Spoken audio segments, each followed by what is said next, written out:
Eu sou um cara um pouco mais velho, eu me lembro desde bem pequenininho, eu peguei o finalzinho da ditadura, Figueiredo e tudo mais, então eu passei de lá pra cá. Eu não sei se é possível, eu sei que você tá desde dessa época e você pode ajudar. O que aconteceu com o Brasil? Onde a gente se perdeu? O que a gente errou daquela época pra cá? Desde o começo da democracia, daquela direta já e tal. A sua participação quando você entra na política e o que aconteceu com o Brasil? O Brasil tem dois problemas simultâneos e agora eles se encontraram no fundo do poço. Nós estamos no pior momento Eu tô da história sentindo isso, brasileira. é uma tristeza, né? Sem nenhuma dúvida. São números, não é uma questão de subjetividade. Tá. Cada crise é mais grave do que a outra, na hora que você está sentindo. E às vezes você passa da história E perde não, essa... nunca houve tanto brasileiro desempregado, nunca houve tanto brasileiro na condição precarizada de trabalho, nunca houve tanto brasileiro que desistiu de procurar emprego, que é o desalentado. E o salário mínimo hoje tem um poder de compra o menor dos últimos 16 anos. Caramba. Então, se você somar isso com a crise sanitária, com mais de 500 mil de mortos, se você somar vamos dizer, a marginalização internacional do Brasil, os maiores índices de depredação da Amazônia, de destruição da Amazônia, nós temos a tempestade perfeita. Um panorama então, horrível. mas a explicação disso é muito importante que a juventude brasileira procure entender, e você está ajudando muito nisso, e não precisa ser careta, é uma coisa simples da gente especular. São dois problemas simultâneos. Um problema é o modelo econômico e o outro problema é o modelo de governança política do país. Tá com saco? Eu posso puxar a história. Vamos, eu quero vir lá de trás. Então, veja, o Brasil vem de saltos históricos, né? Então, em 1930, para tomar aqui uma data, o Brasil fez uma revolução.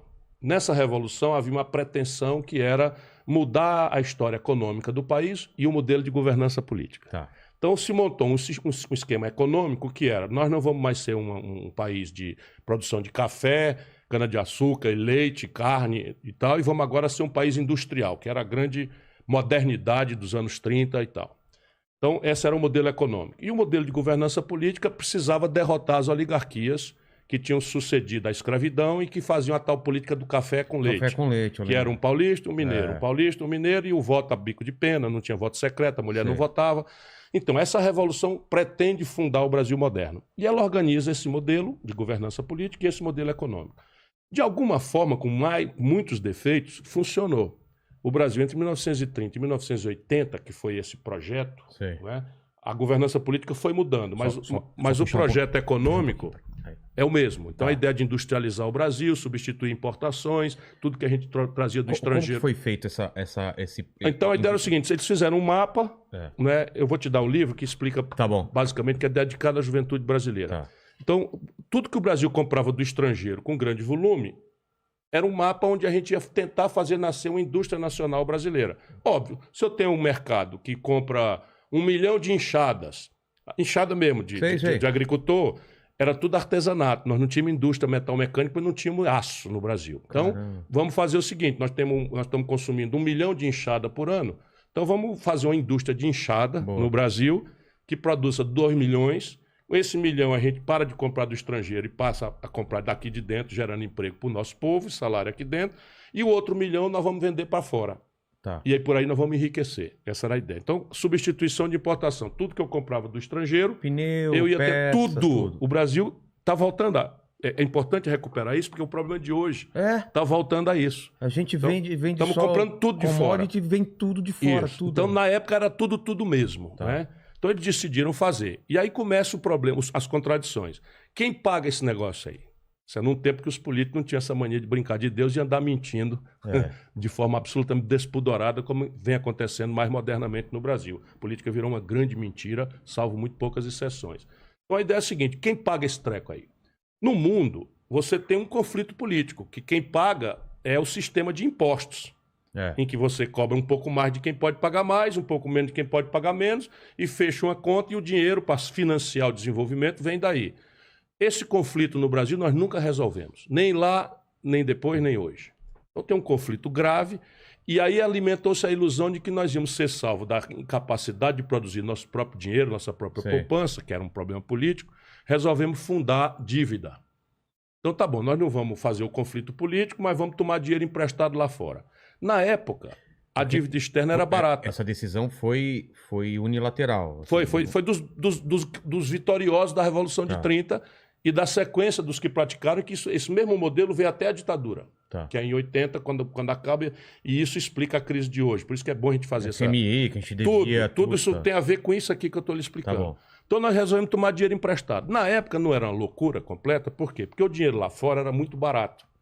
A gente tomava dinheiro emprestado com 3% de juros ao ano, tinha 12 anos para pagar a prestação e 3 anos de carência. Você não pagava nem um centavo para começar a pagar. Então, danaram a tomar dinheiro emprestado barato e abrir Brás. Então, nasceu a Petróleo Brás, a Eletricidade Brás, a Eletrobras, Petrobras. Nasceram a Vale do Rio Doce, que é a mineração. Nasceu a Companhia Siderúrgica Nacional, que era para produzir o aço, que ia fazer as enxadas, que ia fazer a chapa de aço para fazer o carro. E foi nascendo a indústria brasileira e a infraestrutura correlata a ela. Sempre tomando dinheiro emprestado, barato, de longo prazo, etc. Deu certo, por um certo lado, porque o Brasil virou a nação que mais cresceu no mundo. Agora estão rivalizando com Singapura. Singapura é uma cidade. Não dá para comparar com um país grande como o Brasil. Mas mesmo se você tomar qualquer um, o Brasil é o terceiro país que mais cresceu na história do capitalismo mundial. É muito importante a gente saber disso. Eu não sabia porque disso. O céu é o mesmo. O chão é o mesmo, até melhor, porque na época não tinha petróleo, agora a gente tem o pré-sal. Na época não tinha Vale do Rio Doce, a gente não sabia a província mineral riquíssima que o Brasil é. Portanto, o chão é mais rico do que jamais era na época. Exatamente. E o povo é o mesmo. A quem você dando a oportunidade já revelou para o mundo ser capaz de qualquer arte. Né? Então, o que acontece? Você pergunta e eu respondo. A política. Então, o modelo econômico e o modelo. Então, por que esse modelo... morreu. Por quê? Morreu por quê? Porque aquele dinheiro que era de longo prazo e barato, em 1979, mudou radicalmente. Os americanos pegaram o juro, que era 3%, jogaram para mais de 25%. E todos os países que dependiam de dinheiro de fora para sobreviver, quebraram, que apartaram em banda. Então essa é a primeira razão. A segunda razão, tem a ver com o drama de hoje também, tudo isso tem a ver com o drama de hoje, foi o problema da aceleração da tecnologia. No passado, como é que a gente ia industrializar o Brasil? A gente, em vez de fazer um esforço de desenvolvimento tecnológico, científico, uma universidade aplicada, nós fomos pelo atalho de copiar, colar. Né? Copy-paste. Então, pegava uma linha de montagem da Volkswagen, a primeira indústria automobilística, pegava a linha de montagem da Volkswagen de segunda mão, eles iam botar uma linha de montagem, trazia para São Bernardo do Campo e ia produzir um Fusca. O Fusca que saía aqui era igualzinho o que ia sair lá. Então nós estamos ligados, estamos no up-to-date, né? Estamos na última geração. Só que começou a introduzir uma variável que os economistas chamam de produtividade. O que diabo é isso? É o seguinte, aquela linha de montagem nova produzia o mesmo Fusca, é verdade. Só que com a energia, com o trabalhador, não sei o que e tal, produzia 5 Fusca por dia. E a linha de montagem velha, de segunda mão, que nós trouxemos para cá, com a mesma quantidade de energia, mesmo trabalhador e tal, produzia só um Fusca por dia. Mais caro. Então, muito mais caro. E aí, para não perder o passo, o que é que nós fizemos? Fechamos a economia brasileira à concorrência internacional. Fizemos uma redoma de proteção para a economia brasileira.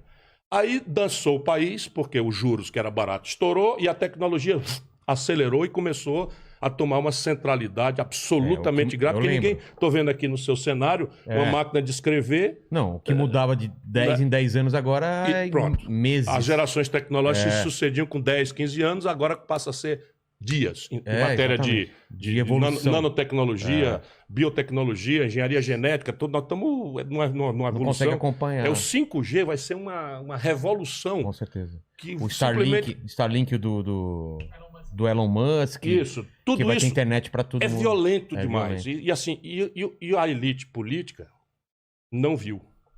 Não viu porque tínhamos uma ditadura e a oposição, onde eu estava, já jovem, eu comecei com 25 anos de idade, a oposição, para fazer unidade, deixava esses assuntos de economia de lado, porque senão a primeira reunião acabava em tapa e não tinha a segunda. Porque aqui... Existia oposição na ditadura? Existia, pesada. Existia uma oposição forte. Parte clandestina. Vocês corriam risco? A minha geração, quando eu entro, já era o Geisel que estava desmontando a repressão. Mas a geração imediatamente antecedente à minha, a gente morreu. Colegas meus de faculdade morreram, foram torturados. Meu pai não está aqui, minha mãe está aqui. Meu pai tinha medo de gente sumia. Gente Mas que era sumia, isso. Quando eu fui para Fortaleza com 17 anos para estudar, o desespero da minha família, não entre em política, não faça como, olha, senão vão lhe torturar, a pior vão fase. sumir com você e tal. Nunca sofri nada, certo? Mas a gente vem saber que eu era o Geisel desmontando a ditadura. Mas o fato, para explicar ainda a primeira pergunta, é que nós da oposição, para poder enfrentar a ditadura, tínhamos que fazer um tema só institucional, não podíamos debater economia. E aí combinamos o seguinte, o que nos é comum? Restaurar a democracia, fazer anistia para quem foi punido, que estava no estrangeiro, voltar, devolver ao povo o direito de eleger diretamente os governantes, para acabar com a molecagem de eleição indireta, e fazer uma constituinte. Essa constituinte ia refundar o Brasil democrático, e a partir dali cada um fosse para o seu lado, defender a economia que fosse. Deu certo, ganhamos todas, restauramos a democracia. E por que os generais, o pessoal estava saindo disso? Eles não Porque queriam... a crise estourou no colo deles. Eles não queriam falar assim, toma para você. Essa explosão do juro e o impacto da tecnologia foi no colo deles. Exatamente. Percebe? Então, a inflação veio como consequência disso e tal, e aí eles se desmoralizaram e transitaram o poder. O que acontece? Uma vez vencida a agenda política, institucional, de direito... nós nos deparamos com uma absoluta incapacidade dos democratas da época, Fernando Henrique, Lula, que são os que ocupam o poder, que são todos dessa geração, mas não foram ao poder. Eu estou falando dos dois que dominaram 6 eleições. Não tinham proposta para a questão do projeto econômico.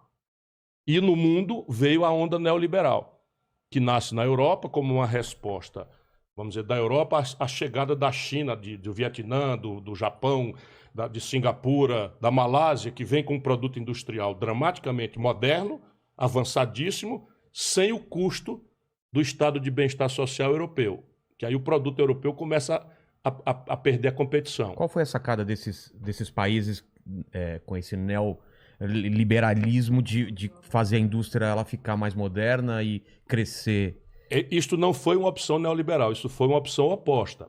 No Oriente foi uma opção oposta, em que toda a aposta da tecnologia, do financiamento e do mercado doméstico e do mercado de comércio exterior foi ordenada pelos estados nacionais. Eles fizeram um plano a longo prazo? O Japão, por exemplo, foi o pioneiro. O Japão fez o MIT, que era o Ministério da Indústria, do não sei o que, e do Trabalho. Então era o MIT que resolvia toda a questão. E eles não tinham autonomia tecnológica, eles viraram um negócio de copiar e miniaturizar. Eles era uma brincadeira até. Nunca inventaram a coisa, né? Então, mas eles pegavam a coisa e diminuíam o tamanho e tal, e começaram a fazer, né, essa indústria. E a experiência chinesa, que é a mais violenta, vem com o Estado pesadamente organizando a economia. Coisa que é verdade no mundo inteiro. Por exemplo, a internet que nós estamos ocupando agora foi criada pelo Estado americano, a pretexto de defesa. Depois, o que é que os americanos têm de extraordinário? É que depois que eles dominam isso... Caísse tudo e eles iam ter essa comunicação militar de defesa. Uma vez feito o investimento e dominada a tecnologia, eles passam para a indústria privada, que tende a melhorar as coisas. O celular foi criado pelos americanos, pelo Estado americano. Então, assim, nunca existiu projeto de desenvolvimento sem o Estado está presente ali. Então tem todo um debate que, ao invés de ser inteligente, repete mistificações de propaganda. E o fato concreto é esse. Então o Brasil tem um problema que é o modelo econômico velho morreu e nós não conseguimos montar um modelo econômico e começamos a imitar a ideia neoliberal que tem sentido no ambiente europeu, porque de fato o produto europeu industrial começou a não ter capacidade de ganhar concorrência, porque vinha uma cunha de imposto em cima, 40%, 50% do PIB de carga tributária, enquanto o produto chinês da Malásia, etc., vinha limpinho, sem imposto, porque o governo assumia concretamente os custos básicos de produção e manipulava outras condições de competir, que era um pouco mais complicado, para ganhar mercado.